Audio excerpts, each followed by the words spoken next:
नमस्कार, मैं रविश कुमार। खबरों की दुनिया में सूचनाएं इतनी तेजी से बदल जाती हैं कि पता ही नहीं चलता कि किस खबर का क्या हुआ। कुछ खबरों को देखकर लगता है कि देश बदला है न दिन, सब कुछ जहां था वहीं रुका हुआ है।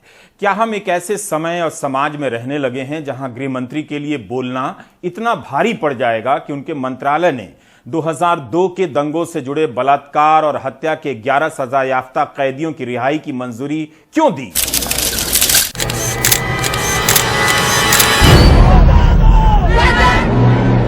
क्या अमित शाह और सरकार की चुप्पी की वजह से 2012 का यह आंदोलन भी खारिज कर दिया जाएगा, जब निर्भया के साथ बलात्कार की घटना से सारी दिल्ली रायसीना हिल्स पर जमा हो गई। जिस जगह पर आज सेंट्रल विस्टा बना है, उसी जगह पर न जाने किन घरों से और धर्मों की लड़कियां और लड़के बलात्कार और हत्या की इस घटना के खिलाफ सड़क पर उतर आए। वो लोग इस वक्त कहां हैं जिनके गुस्से ने एक शानदार कानून बनवाया, निर्भया फंड बनवा दिया? क्या अब उस समय के लोगों को इस बात से फर्क नहीं पड़ता कि गृह मंत्री अमित शाह के मंत्रालय ने हत्या और बलात्कार के 11 सजा याफ्ता को छोड़ने की मंजूरी दी है? क्या उनका आक्रोश अब सीमेंट बनकर सेंट्रल विस्टा में बिछ गया है, जहां दिल्ली की लड़कियां 2012 की सर्दियों में प्रदर्शन किया करती थीं? आज समाज चुप नजर आता है, इसलिए बेहतर है उस समय की लड़कियों को ही सुन लेते हैं जो निर्भया बलात्कार और हत्याकांड पर बोलने से पहले पुलिस की लाठियों की परवाह नहीं किया करती थी, सर्दी के दिनों में पानी की बौछारों की परवाह नहीं करती थी, ताकि आपको याद रहे कि आज का समाज हमेशा मरा हुआ नहीं था, कभी जिंदा भी था। बलात्कारियों को फांसी देना होगा। महिला हिंसा के खिलाफ कठोर कानून बनाना होगा। इंडिया के लोग सोए नहीं हुए हैं। Everybody is awake now. आजकल का यूथ जागा हुआ है। कोई पॉसिबिलिटी नहीं है कि जो भी आप बंद लगा दीजिए, जितने मर्जी मेट्रो स्टेशन बंद कर दीजिए। ये सब लोग all the way from Gurgaon, Faridabad, कहाँ से आए हैं just to tell the Indian government that we are not silent, we all are awake and we will not keep quiet. They have to be hanged. फांसी नहीं, बीच में चौराहे में लगे हम सबके सामने फांसी, ताकि वो दोबारा ही करने का सोचे नहीं। किसी के दिल में ख्याल भी आए तो सबसे पहले उन्हें सजा याद आ जाए। हमारे माँ बाप ने अपनी आंखों में हजारों सपने लेके हमें भेजा, लेकिन इसलिए नहीं कि उनकी लड़कियों की इज्जत रात में सरेआम लूट ली जाए। हमें आपके आश्वासन नहीं चाहिए, हमें आपका एक्शन चाहिए। हमें इंसाफ चाहिए, इंसाफ चाहिए, इंसाफ चाहिए। लॉ एंड ऑर्डर्स भी चेंज हो जाएंगे और सारी चीजें बहुत जल्दी अमेंडमेंट्स होंगी और आपको बहुत जल्दी हर चीज का नतीजा मिल जाएगा। तब समाज बोलता था, सरकार भी बोलती थी। आज सरकार से पूछते रह जाइए, उसके बदले गोदी मीडिया समाज को ही चुप करा देता है। बिल्किस बानो के केस के कवरेज और सवालों पर सरकार की चुप्पी को समझने के लिए आपको फ्लैशबैक में जाना होगा, तभी पता चलेगा कि उस वक्त क्या क्या होता था। आप इन्हें तो पहचानते होंगे। आर.के. सिंह मोदी सरकार में कैबिनेट मंत्री हैं, भाजपा सांसद हैं। उस वक्त यानी मनमोहन सिंह सरकार में गृह सचिव हुआ करते थे। आर.के. सिंह के बोलने पर तब कोई रोक नहीं थी, बल्कि जनदबाव इतना था, गुस्सा इतना था कि गृह सचिव के तौर पर आर.के. सिंह प्रेस कॉन्फ्रेंस किया करते थे, इंटरव्यू दिया करते थे, भरोसा दिया करते थे। उनके साथ दिल्ली पुलिस के कमिश्नर की भी प्रेस कॉन्फ्रेंस हुआ करती थी, जवाब आता था। आज तो ऑफ रिकॉर्ड भी गायब हो गया है। ऑन रिकॉर्ड तो शायद ही कोई ऐसे मामलों में बोलने आता है।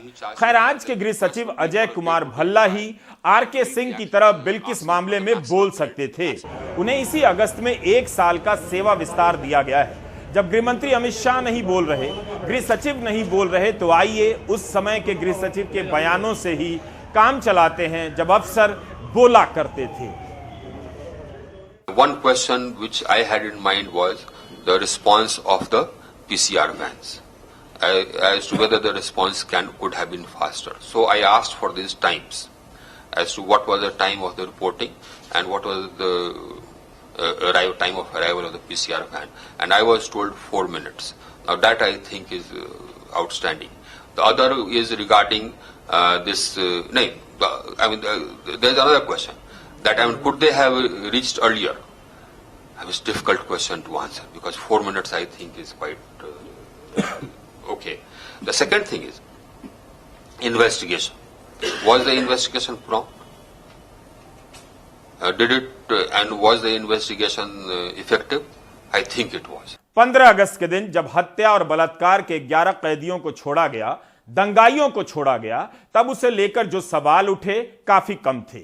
वे सारे सवाल गुजरात सरकार के हलफनामे के बाद बदल जाते हैं, उनका दायरा भी बड़ा हो जाता है।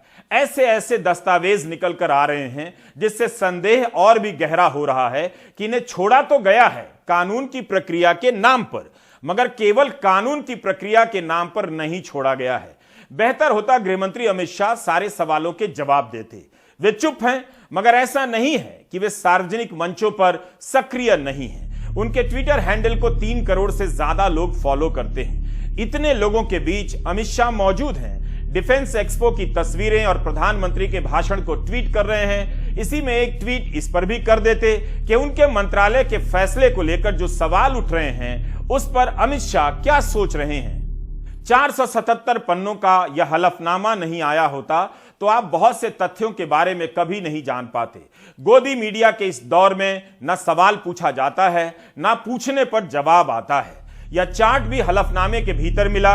इससे पता चलता है कि एक को छोड़कर इन सभी को 1000 दिनों से ज्यादा जमानत पर रिहा किया गया, जिन्हें कानून की भाषा में फरलॉ, परोल और अस्थायी जमानत कहते हैं। कैदी रमेश भाई चंदाना 1576 दिनों तक जेल से बाहर रहे, 4 साल से भी ज्यादा। राजू सोनी 1348 दिनों तक जेल से बाहर रहे, 3.5 साल से ज्यादा। प्रदीप मोधिया 1264 दिनों तक जेल से बाहर रहे, करीब 3.5 साल। दंगाइयों को हत्या और बलात्कार के मामले में सश्रम सख्त सजा दी जाए और 3.5 साल से 4.5 साल परोल या फरलों पर बाहर रहना पड़े, तब क्या सजा का मकसद पूरा होता है? यह आधार दिया जा रहा है कि इन सभी का जेल में आचरण अच्छा था। क्या वाकई आचरण अच्छा था? क्या कई सारे तथ्यों को जानबूझकर नजरअंदाज किया गया? 2012 में रमेश चंदाना ने 27 दिनों की देरी से सरेंडर किया, तब परोल पर बाहर था। 2013 में 31 दिनों की देरी से सरेंडर करता है, तब फरलॉ पर बाहर था। 2014 में 8 दिनों की देरी से सरेंडर करता है, तब फरलॉ पर बाहर था। 2015 में 122 दिनों की देरी से सरेंडर करता है, जब फरलॉ पर बाहर था। फरलॉ और परोल पर कैदियों को कितने दिनों के लिए रिहा किया जाएगा, इसके नियम हर राज्य में अलग अलग हो सकते हैं। रमेश भाई चंदाना का रिकॉर्ड बताता है कि वह 4 साल 90 दिनों से ज्यादा परोल पर बाहर रहा है। 2019 के बाद से वह परोल पर ज्यादा दिनों के लिए बाहर आने लगता है। परोल और फरलॉ अलग अलग होते हैं। 2019 में तो रमेश भाई चंदाना 109 दिन परोल पर बाहर रहता है, करीब 4 महीने। हत्या और बलात्कार के मामले में सजा पाया कैदी 1 साल में 4 महीने बाहर रहता है।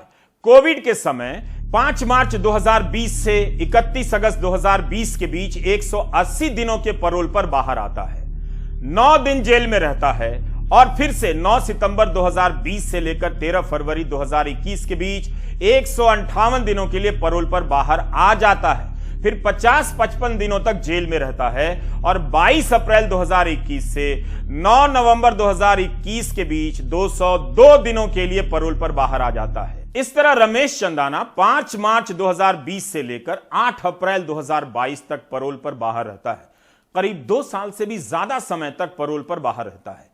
क्या कोविड के नाम पर दूसरे मामलों के कैदियों के साथ इतनी मेहरबानी बरती गई? इसकी जांच होनी चाहिए। आपको याद होगा कि इसी दौरान, मतलब कोविड के दौरान, एक डॉक्टर कफील खान को कई महीनों तक मथुरा जेल में रहना पड़ा, जबकि डॉक्टर कफील खान ने प्रधानमंत्री को पत्र भी लिखा कि बाहर आने दीजिए ताकि कोविड के समय एक डॉक्टर के रूप में सेवा कर सकें, डॉक्टरों की कमी हो रही है। बाद में इलाहाबाद हाईकोर्ट ने कहा कि कफील खान पर अवैध तरीके से एनएसए लगाया गया और कफील खान को 7 महीने तक जेल में रहने के बाद रिहा किया गया। तो आप देख रहे हैं कि कानून कैसे काम कर रहा है। इसलिए सवाल उठता है कि क्या इनके परोल या फरलॉ पर बाहर आने का मामला संदेहों से परे है या कुछ गड़बड़ है? बिल्किस बानो के बलात्कार और उससे तत्संबंधित अन्य जघन्य अपराधों, जिसमें हत्या भी शामिल है, उसके अपराधियों को पैरोल पे छूटना एक गंभीर त्रुटि है।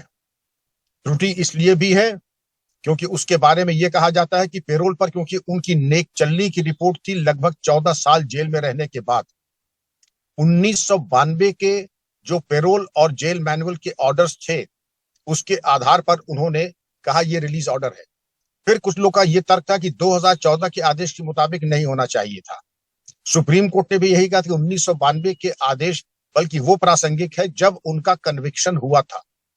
मैं इस पे विवाद पे नहीं जा रहा हूं कि कौन सा कानून लगे, 1992 का लगे, 2014 का लगे, लेकिन बलात्कार, हत्या ऐसे जघन्य अपराध के अपराधियों को नेक चलनी के आधार पर छोड़ने के बाद उनको लड्डू खिलाना, मिष्ठान खिलाना, उनका माल्यार्पण करना, ये अत्यधिक आपत्तिजनक है और इसका बहुत ही नकारात्मक और गलत संदेश जाता है। मैं यहां तक कहूंगा कि it is bad in law and an immoral act.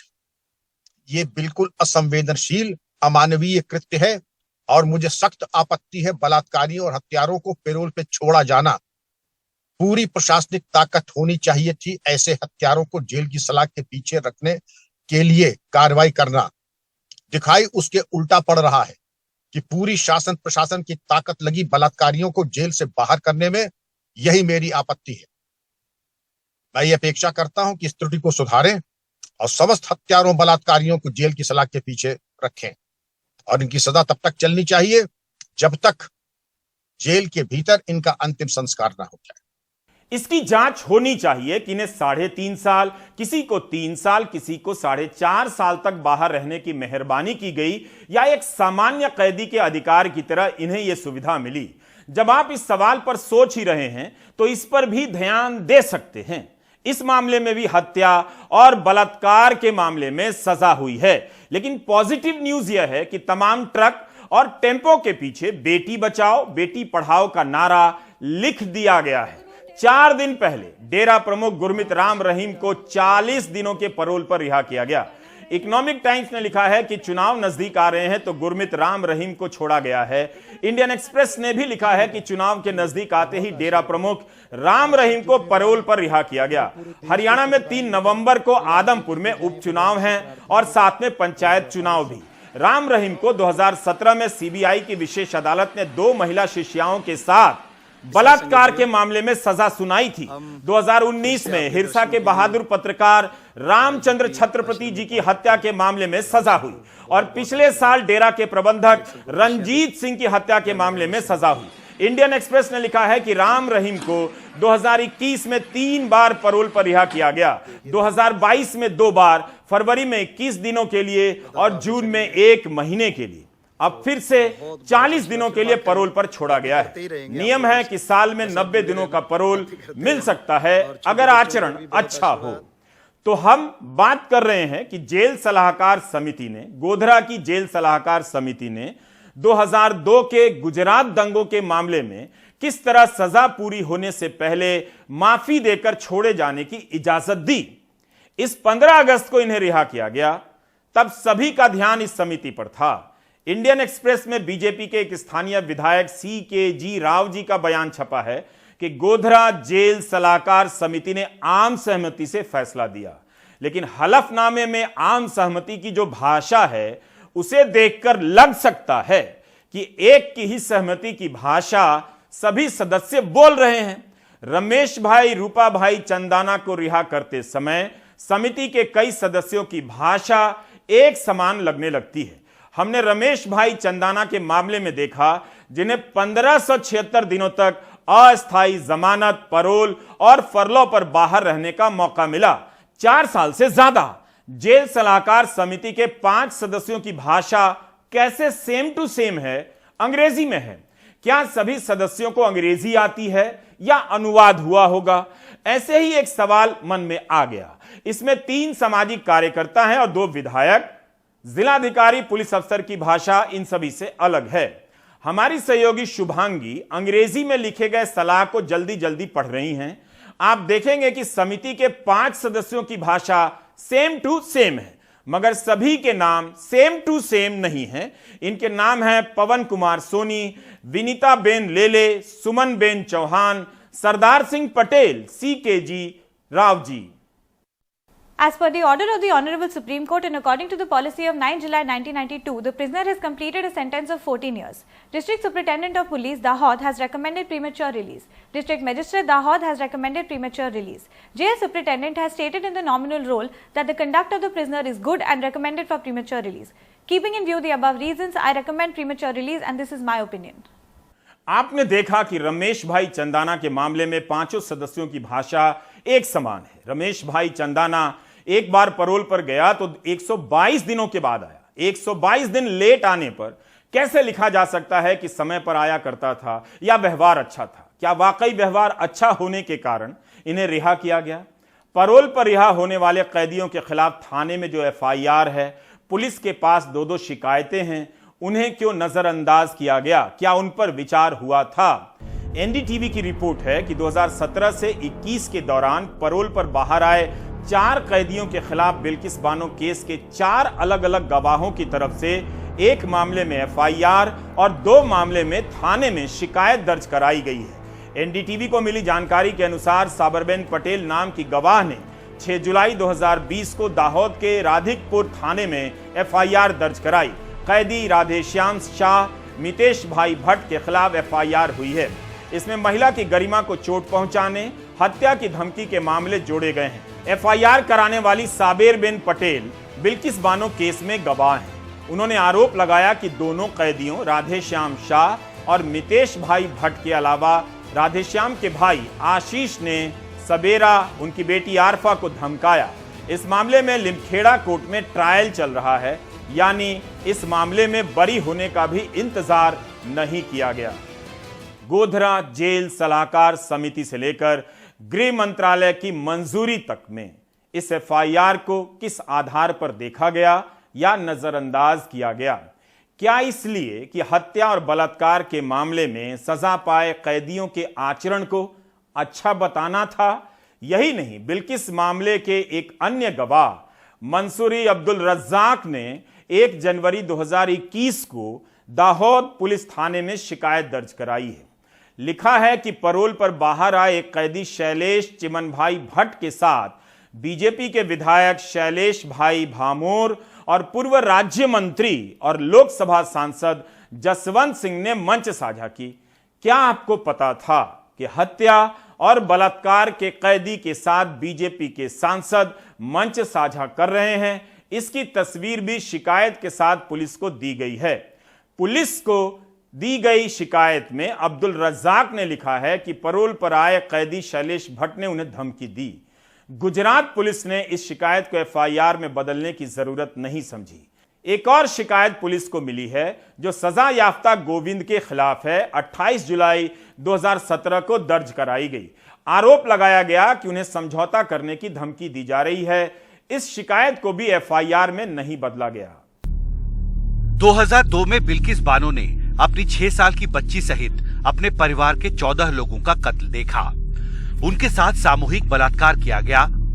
15 अगस्त 2022 को इस जघन्य मामले के 11 मुजरिम रिहा कर दिए गए। अच्छे चाल चलन के आधार पर केंद्र सरकार के मंत्री इस फैसले को सही ठहराते हैं। Pralhaji, but one issue has come up just now that it has turned out that it was the center that is, which opposition has raised, that the center also cleared the release of these Bilkis rapists in the, in the case that just came out. So how would you defend that? Home Ministry personally cleared it. No, that is, see, after when having being in prison for some time, there is a provision for that. Accordingly, as per the law, it is done, and there are some jurists in that. It is not that self government alone has taken decision. But do you personally feel it was okay that they were released? I have said no.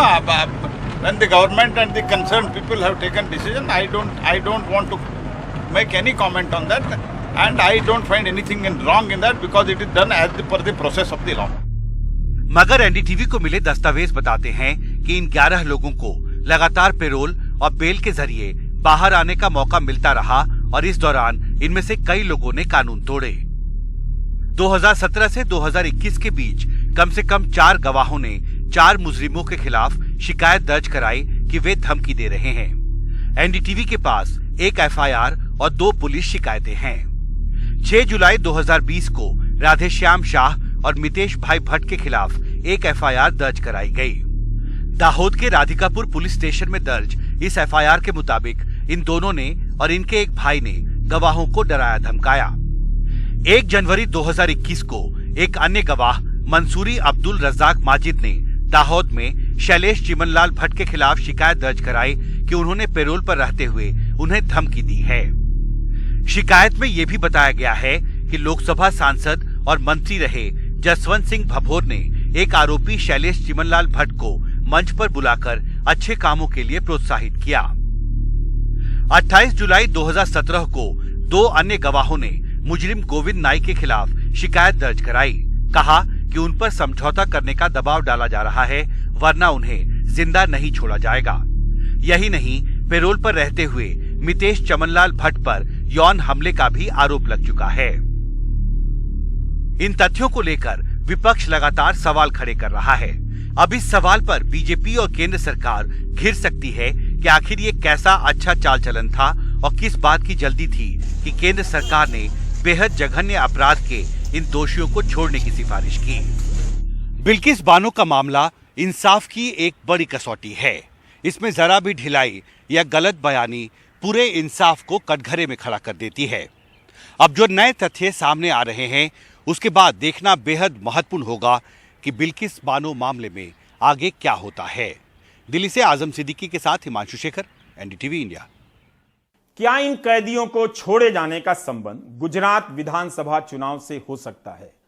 अगर इसका राजनीतिक महत्व नहीं है, तब फिर जांच होनी चाहिए कि बीजेपी के सांसद जसवंत सिंह और विधायक शैलेश भाई भामोर ने क्या एक कैदी के साथ मंच साझा किया था, क्योंकि इसकी तस्वीर शिकायत के साथ पुलिस को दी गई है, ऐसा दावा किया जा रहा है।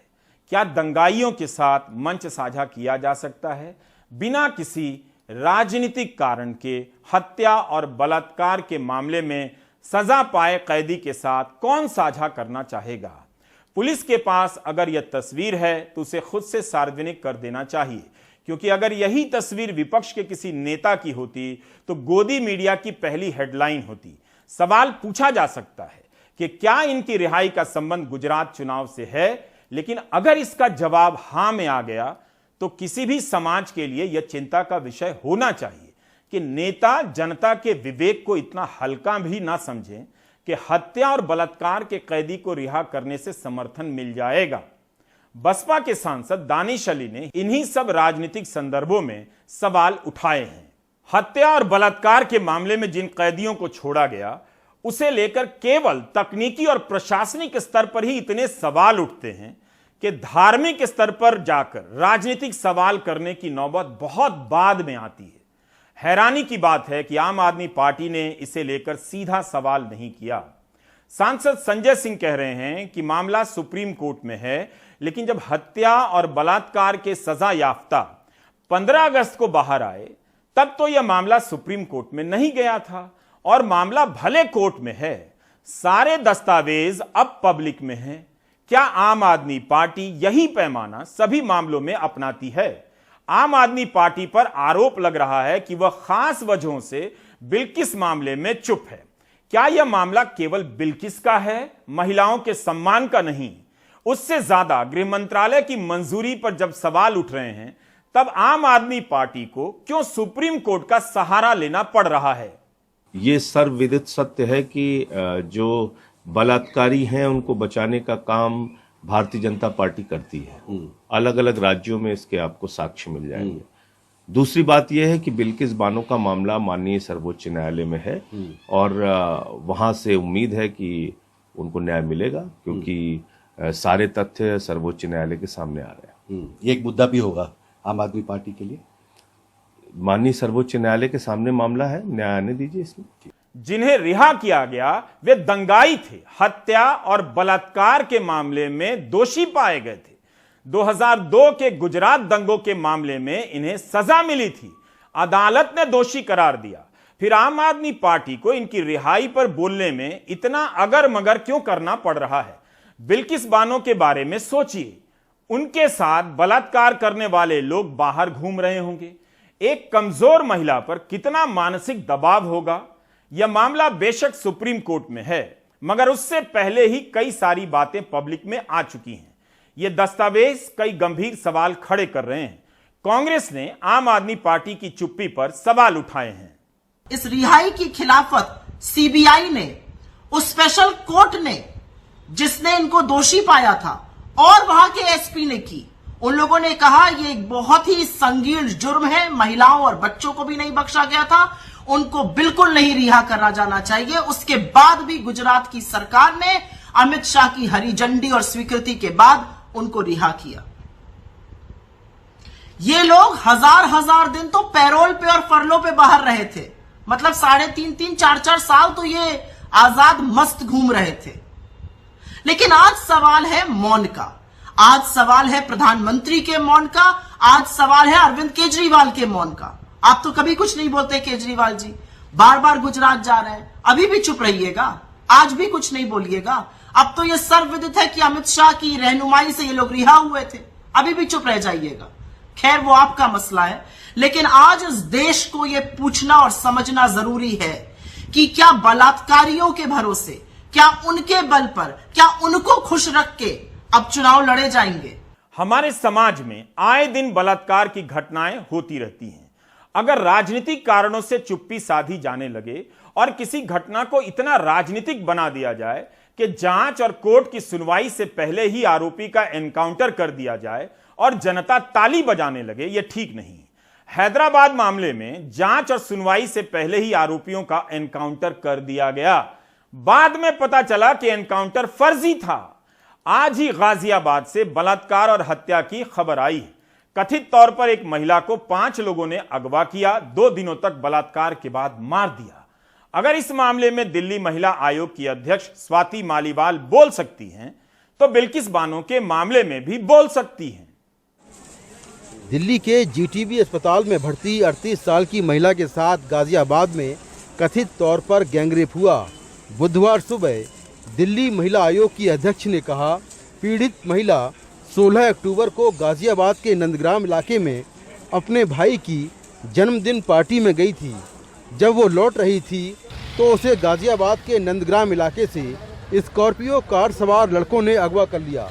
स्कॉर्पियो गाड़ी में 4 लोग आए और लड़की को जबरदस्ती उठा के ले गए। वो उसको एक अनजान जगह पे लेके गए जहाँ पे एक और आदमी मौजूद था और 5 ने मिलकर 2 दिन तक लगातार उसके साथ गैंगरेप किया। लड़की की हालत बहुत खराब थी, लड़की को बहुत टॉर्चर करा गया और यहाँ तक कि उसके प्राइवेट पार्ट्स में, गुप्त अंगों में रॉड तक घुसा दी गई। लड़की के भाई के मुताबिक वो अपनी बहन को बस स्टॉप पर छोड़ गया था। इसके बाद उसके जानकार लड़के उसे ले गए। उसने ये बताया हमें, हमारी बहन ने, कि वो ऑटो वाला चल नहीं रहा था तो दूसरे ऑटो में वो जाके बैठने लगी तो स्कॉर्पियो कोई गाड़ी आई और उसमें 4 लोग थे अज्ञात, वो जो जानती है उन्हें लड़कों। पुलिस वालों ने हमें आश्रम रोड पे बताया है और कट्टे में मिली है, वो हाथ पैर बंधे हुए थे उसके। वहीं गाजियाबाद पुलिस की माने तो उन्हें 18 अक्टूबर की सुबह एक राहगीर ने कॉल कर बताया कि एक महिला लावारिस हालत में पड़ी है। महिला को तुरंत गाजियाबाद के सरकारी अस्पताल ले जाया गया, जहां उसने मेडिकल जांच कराने से मना कर दिया।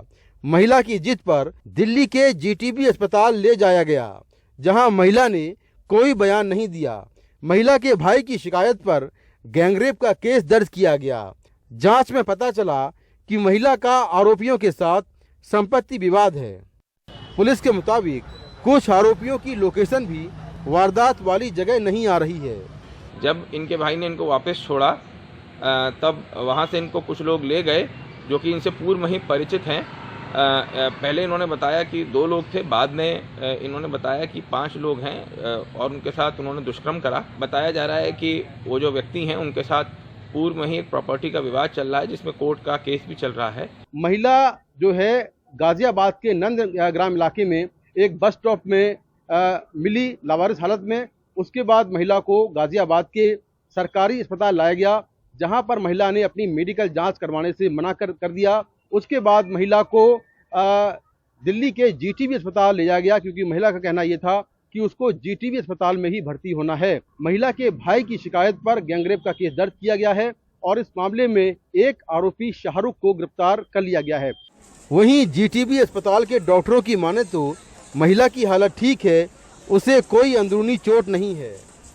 हमारे पास एक विक्टिम आया था कल सुबह 7:15 बजे, जो कि नंदनगरी के रहने वाली है और उनका जो है उस पर सेक्सुअल असॉल्ट हुआ है। अभी वो स्टेबल है बेसिकली, एक्सटर्नल थोड़ी इंजरीज हैं, बट एज पर नाउ अभी हम कोई इंटरनल इंजरीज हमें नहीं पता चली है। पुलिस फिलहाल इस मामले की कई पहलुओं से जांच कर रही है। एक आरोपी शाहरुख को गिरफ्तार कर लिया गया है, जबकि 4 की तलाश जारी है। गाजियाबाद से मुकेश सिंह सेंगर, एनडीटीवी इंडिया। कांग्रेस अध्यक्ष पद के चुनाव के नतीजे आ गए हैं। इस चुनाव को लेकर खूब सवाल उठे कि चुनाव छद्म तरीके से हो रहा है, लेकिन इसी बहाने आज के दौर में देखने को मिला ही कि कांग्रेस के भीतर 2 नेता एक दूसरे के खिलाफ चुनाव लड़ रहे थे और दोनों एक दूसरे के खिलाफ बोल भी रहे थे। लेकिन इस चुनाव से यह भी दिखा कि राजनीतिक दलों के भीतर आंतरिक चुनाव हो सकते हैं। अगर दिखावे के लिए हो सकता है तो दिखावे के लिए भी हो सकते हैं। यह सवाल उठाने वाले यह सवाल नहीं उठा रहे हैं कि बीजेपी से लेकर आम आदमी पार्टी में इसी तरह से चुनाव क्यों नहीं हो सकते। शशि थरूर को हराकर मल्लिकार्जुन खड़गे कांग्रेस के नए अध्यक्ष बन गए हैं। कांग्रेस पार्टी के अंदर चुनाव हुए, ओपन ट्रांसपेरेंट चुनाव हुए, खड़गे साहब चुनाव जीते हैं, लेकिन इस चुनाव से कांग्रेस और मजबूत होकर उभरेगी। तमाम डेलीगेट्स, मतदाता, कार्यकर्ता, प्रस्तावक सब एकजुट होकर काम करेंगे और खड़गे साहब के नेतृत्व में हम सब आगे चुनौतियों का सामना करेंगे। और जो लोग भी निर्देश मिलते हुए भी और हम उनके नेताओं के इंस्ट्रक्शंस के बावजूद मुझे वोट दिए, मैं उनके लिए बहुत आभारी हूं। उससे ज्यादा नहीं कहना चाहता। मुझे विश्वास है कि जैसे आपने मुझ पर भरोसा जताया है और गरीब परिवार में जन्मे एक सामान्य व्यक्ति को, एक सामान्य कार्यकर्ता को कांग्रेस का अध्यक्ष बनाया है, मैं आपके भरोसे पर खरा उतरने की पूरी कोशिश करूंगा। I am very clear as far as my role is concerned. The president will decide what my role is and how I am to be deployed. Mallikarjun खड़गे कांग्रेस के राष्ट्रीय अध्यक्ष के रूप में चुन लिए गए हैं। 80 साल के मल्लिकार्जुन खड़गे को 7,897 वोट मिले, जबकि उनके मुकाबले शशि थरूर को 1,072 वोट मिले। 1,000 वोट मिलने का मतलब यह है कि शशि थरूर ने अच्छी लड़ाई लड़ी है, क्योंकि पिछले 2 चुनाव के में हारे हुए उम्मीदवार के वोटों की बात करूं तो 1997 में केसरी के खिलाफ शरद पवार और राजेश पायलट चुनाव लड़े थे। पवार साहब को 882 वोट मिले थे, जबकि राजेश पायलट को 354। जबकि 2000 में सोनिया गांधी के खिलाफ जितेंद्र प्रसाद चुनाव लड़े थे और जितेंद्र प्रसाद को महज 94 वोट मिले थे। खड़गे साहब के पक्ष में क्या क्या जाता है? एक तो सबसे बड़ी बात है कि इतना लंबा अनुभव, 5 दशकों का अनुभव जो है कम नहीं होता है। 24 साल के बाद कोई गैर गांधी जो है इस कुर्सी पे बैठा है। उसके पहले जो है 1997 में सीताराम केसरी कांग्रेस का अध्यक्ष बने थे। खड़गे साहब दलित समुदाय से आते हैं। इससे पहले 1970 में जगजीवन राम जो है कांग्रेस के अध्यक्ष पद पर चुने गए थे, जो कि दलित समाज से आते हैं। खड़गे साहब का जैसे मैंने कहा अनुभव तो है ही, साथ ही में इतने लंबे समय का अनुभव होने के साथ उन्हें संगठन का भी अनुभव है। वो पूरे ढांचे को समझते हैं, राज्य स्तर से लेकर के AICC स्तर तक। और एक बड़ी खूबी है, वो खूबी ये है कि उनका कद इतना बड़ा है भारतीय राजनीति में, क्योंकि यदि कल को कांग्रेस को किसी राजनीतिक दल से गठबंधन के लिए या फिर जो है एक सेकुलर फ्रंट बनाने की बात होगी, तो खड़गे साहब सबसे पसंद के आदमी होंगे कांग्रेस के तरफ से, जो कि ये बातचीत कर पाएंगे। अब सबसे बड़ी चुनौती क्या होगी खड़गे साहब के पास? कहा जाता है कि कांग्रेस का अध्यक्ष बनना जो है कांटों का ताज पहनने के जैसे हार, वो भी गैर गांधी सरनेम के। अब सबसे बड़ी बात यह है, चुनौती के रूप में उनके पास होगी कि युवाओं को वो आगे लेकर के आए। खुद जो है गांधी परिवार से नहीं है, तो उनके ऊपर ये जिम्मेवारी होगी कि गैर परिवारवाद को लोगों को आगे बढ़ाए। जो एक परिवारवाद की बात हमेशा कांग्रेस पे लगते रहती है। उससे भी बड़ी बात यह है कि क्या खड़गे साहब संगठन में क्या परिवर्तन करेंगे? क्या कांग्रेस की सबसे बड़ी डिसीजन मेकिंग बॉडी है कांग्रेस कार्य समिति, जिसको कि कांग्रेस वर्किंग कमेटी भी कहते हैं, क्या उसमें वो चुनाव कराएंगे? वो क्या राज्यों के अध्यक्षों का भी क्या चुनाव कराएंगे? राज्यों में संगठन के लिए क्या चुनाव होगा? जो फ्रंटल ऑर्गेनाइजेशन है, यूथ कांग्रेस है, महिला कांग्रेस है, सेवा दल है, क्या इसमें भी चुनाव कराए जाएंगे? और सबसे बड़ी खूबी है कि कांग्रेस का वोट प्रतिशत जो है बढ़ नहीं रहा है। उसको बढ़ाने के लिए उनके पास क्या प्लान है? जनता को कैसे जोड़ेंगे? वो कौन से वर्ग हैं जो एक समय कांग्रेस के वोटर होते थे? दलित जो है, माइनॉरिटीज और अपर कास्ट, क्या वो इस कॉम्बिनेशन के लिए वो क्या करेंगे। खड़गे साहब के पास सबसे इमीडिएट चुनौती ये है हिमाचल और गुजरात का चुनाव। दोनों जगहों में ये कहा जाता है कि कांग्रेस यहाँ मजबूती से लड़ नहीं रही है, तो खड़गे साहब को इन दोनों राज्यों में एक रणनीति बनानी होगी कि किस तरह से यहाँ पर जो है कांग्रेस एक बार फिर से बीजेपी का मुकाबला करती है। हिमाचल में तो सीधे बीजेपी से टक्कर है, लेकिन गुजरात में आम आदमी पार्टी की बढ़ती लोकप्रियता भी कांग्रेस के लिए एक सिरदर्द है। उसके बाद कर्नाटक में चुनाव होगा, जो कि माना जा रहा है कि खड़गे साहब के लिए शायद आसान हो, क्योंकि भारत जोड़ो यात्रा के तहत राहुल गांधी ने भी वहां पे काफी समय बिताया है। तो कुल मिलाकर के खड़गे साहब के लिए चुनौतियां काफी कठिन है, और सबसे बड़ी बात यह है कि उनके हर कदम को इस लेंस के तहत परखा जाएगा कि क्या इसमें गांधी की परिवार की मूक सहमति है या नहीं, क्या वो हर बात के लिए गांधी परिवार के पास जाते हैं या नहीं जाते हैं। हालांकि राहुल गांधी ने कहा है कि अब खड़गे साहब अध्यक्ष हैं तो वो उनको रिपोर्ट करेंगे, यानी राहुल गांधी खड़गे साहब को रिपोर्ट करेंगे कि खड़गे साहब क्या जिम्मेवारी देते हैं। लेकिन सच्चाई क्या है ये हम सबको मालूम है। तो खड़गे साहब के लिए चुनौतियां काफी है और उनको इन चुनौतियों पे खरे उतरना होगा।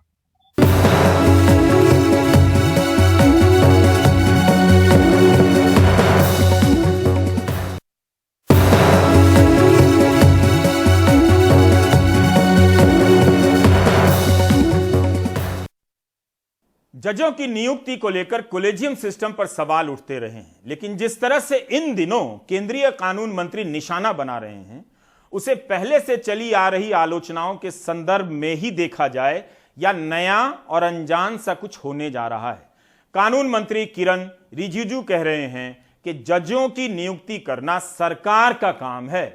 दूसरी तरफ चीफ जस्टिस यूयू ललित की मौजूदगी में वरिष्ठ वकील CS वैद्यनाथन ने कह दिया कि ऐसी फुसफुसाहट है कि सुप्रीम कोर्ट कॉलेजियम केवल तभी सिफारिशें भेजेगा जब वे केंद्र सरकार को मंजूर होंगी।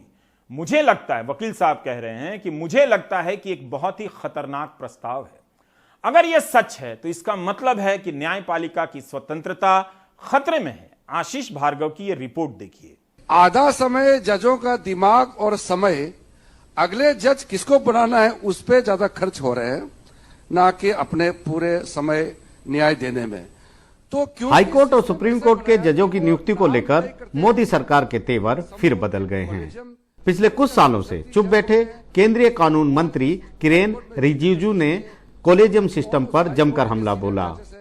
आज के समय में जो मैं देखता हूं और देश का कानून मंत्री होने के नाते मैं जो फील करता हूं कि आधा समय जजों का दिमाग और समय अगले जज किसको बनाना है उस पर ज्यादा खर्च हो रहे हैं, ना कि अपने पूरे समय न्याय देने में। तो क्योंकि सिस्टम ऐसे बनाया कि वो नाम तय करते हैं, एक समूह, एक कॉलेजियम, फिर उसका कंसल्टी जज होते हैं, दूसरे कौन उस हाईकोर्ट में चीफ जस्टिस थे, कौन उस हाईकोर्ट के सीनियर जजेस है। कंसल्टेशन बहुत वाइड होते हैं। बात यहीं तक नहीं है, खुद CJI यूयू ललित की मौजूदगी में एक वरिष्ठ वकील ने भी जजों की नियुक्ति के लिए चल रही अटकलों का जिक्र कर दिया। फुसफुसाहट है कि कॉलेजियम सिर्फ केंद्र को स्वीकार्य नामों की ही नियुक्ति देगा। जजों की नियुक्ति को लेकर ये लड़ाई कोई नई नहीं है। 2014 में मोदी सरकार इसके लिए NJC कानून लेकर आई थी, लेकिन एक साल बाद ही संविधान पीठ ने इसे असंवैधानिक करार देकर रद्द कर दिया। तब अदालत ने केंद्र को एक MOP लाने को कहा, लेकिन तभी से ये मामला अटका पड़ा है। केंद्र सरकार और न्यायपालिका के बीच ये टकराव कोई नया नहीं है, ये कई सालों से चल रहा है। यहां तक कि कॉलेजियम की सिफारिशों के बावजूद कई नियुक्तियां और जजों के ट्रांसफर के केस केंद्र सरकार ने रोक रखे हैं। हाल ही में हाईकोर्ट ने 3 हाईकोर्ट के चीफ जस्टिस को ट्रांसफर करने की सिफारिश मान ली, लेकिन उड़ीसा हाईकोर्ट के चीफ जस्टिस S मुरलीधर को मद्रास हाईकोर्ट का चीफ जस्टिस बनाने की सिफारिश नहीं मानी। जस्टिस मुरलीधर ने 2020 के दिल्ली दंगों के दौरान देर रात सुनवाई करके कई अहम आदेश दिए थे। दरअसल जजों की नियुक्ति को लेकर सुप्रीम कोर्ट कॉलेजियम में मतभेद के बाद केंद्र सरकार का ये तेवर सामने आया है। 8 नवंबर को रिटायर हो रहे CJI यूयू ललित ने 4 नामों को लेकर शेष 4 जजों को चिट्ठी लिखी थी, लेकिन 2 जजों ने इस पर आपत्ति जाहिर की। इसके बाद सुप्रीम कोर्ट में जजों की नियुक्ति पर ब्रेक लग गया। 9 नवंबर को जस्टिस DY चंद्रचूड़ देश के 50वें मुख्य न्यायाधीश के तौर पर शपथ लेंगे, लेकिन केंद्र का ये रुख उनके लिए भी परेशानी भरा हो सकता है। नई दिल्ली से आशीष भार्गव की रिपोर्ट, NDTV इंडिया। आप देख रहे थे प्राइम टाइम। नमस्कार।